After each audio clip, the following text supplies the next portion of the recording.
नमस्कार। अगर कोई एसएपी फाइनेंस की दुनिया में अपना सफ़र शुरू कर रहा है, तो एक कॉन्सेप्ट है जिसे समझना सबसे ज़रूरी है और वो है कंपनी कोड। आप इसे ऐसे समझिए कि ये वो नींव का पत्थर है जिस पर एसएपी में फाइनेंस की पूरी इमारत खड़ी होती है। तो आज हम इसी नींव को मजबूती से समझने वाले हैं। चलिए इस चर्चा को एक असली दुनिया की प्रॉब्लम से शुरू करते हैं।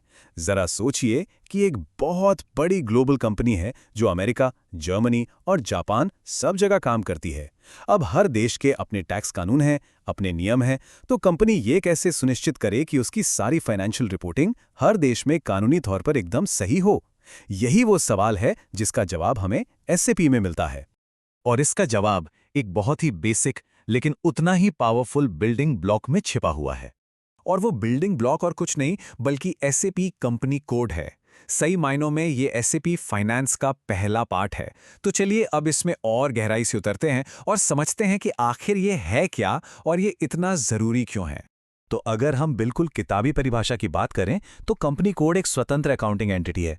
आसान भाषा में कहूं तो ये एसएपी सिस्टम के अंदर एक अलग कानूनी कंपनी की तरह काम करता है।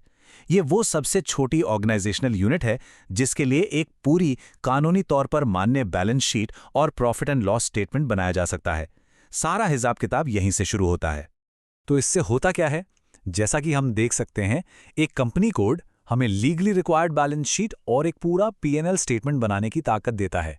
याद है हमारा शुरुआती सवाल कि अलग अलग देशों में रिपोर्टिंग कैसे होगी? ये वही डॉक्यूमेंट्स हैं जो हर देश की सरकार और टैक्स डिपार्टमेंट को चाहिए होते हैं। सिर्फ परिभाषा से बात नहीं बनती है ना। किसी भी कॉन्सेप्ट को बेहतर ढंग से समझने का सबसे अच्छा तरीका है एक उदाहरण देखना। तो चलिए एक कहानी के जरिए इसे एक्शन में देखते हैं। तो हमारी कहानी का हीरो है द बाइक कंपनी। मान लीजिए ये एक बहुत बड़ी, सफल, मल्टीनेशनल कंपनी है जो शानदार साइकिलें बनाकर पूरी दुनिया में बेचती है। अब बाइक कंपनी अपना बिजनेस बढ़ा रही है। उन्होंने जर्मनी में साइकिल मेंटेनेंस टूल्स बनाने और बेचने का एक नया बिजनेस शुरू करने का फैसला किया है। अब देखिए, जर्मनी के अपने कानून हैं, अपनी करेंसी है यूरो।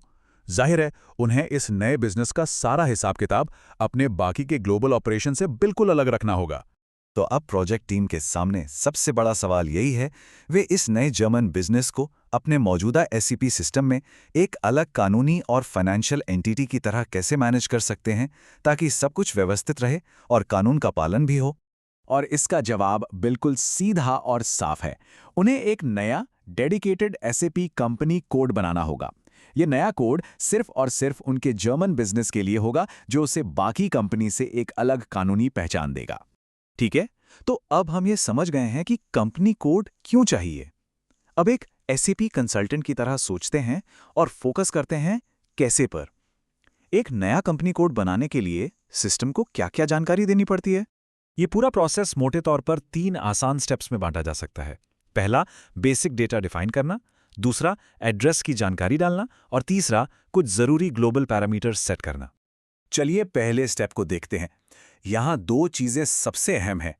एक तो है एक यूनिक 4 कैरेक्टर का कोड।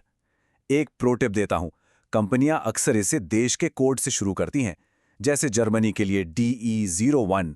और दूसरा है कंपनी का ऑफिशियल कानूनी नाम, जो बिल्कुल वैसा ही होना चाहिए जैसा सरकारी कागजात में दर्ज है। दूसरे स्टेप में हम कंपनी को उसकी पहचान देते हैं कि वो कहाँ की है। इसमें हम लोकल करेंसी सेट करते हैं, जैसे जर्मनी के लिए यूरो, ऑफिशियल भाषा, देश और पूरा पता डालते हैं। ये सारी जानकारी रिपोर्टिंग और हर तरह के ऑफिशियल कम्युनिकेशन के लिए बेहद जरूरी है। और अब आते हैं आखिरी और सबसे जरूरी स्टेप पर, ग्लोबल पैरामीटर्स। यही वो स्टेप है जो हमारे नए जर्मन कंपनी कोड को पूरी कंपनी के ग्लोबल एसएपी सिस्टम से जोड़ता है। इसमें मुख्य रूप से 2 चीजें होती हैं। चार्ट ऑफ अकाउंट्स, जो कि कंपनी के सभी फाइनेंशियल अकाउंट्स की एक मास्टर लिस्ट जैसा है, और फिस्कल ईयर वेरिएंट, जो ये बताता है कि कंपनी का अकाउंटिंग साल कब शुरू और कब खत्म होता है। तो हमने कंपनी कोड बनाने की टेक्निकल डिटेल्स तो देख ली, लेकिन चलिए एक कदम पीछे हटकर बड़ी तस्वीर को समझते हैं और ये जानते हैं कि ये रणनीतिक रूप से यानी स्ट्रेटेजिकली इतना महत्वपूर्ण क्यों है। इस बात को इस एक लाइन से बेहतर नहीं समझाया जा सकता।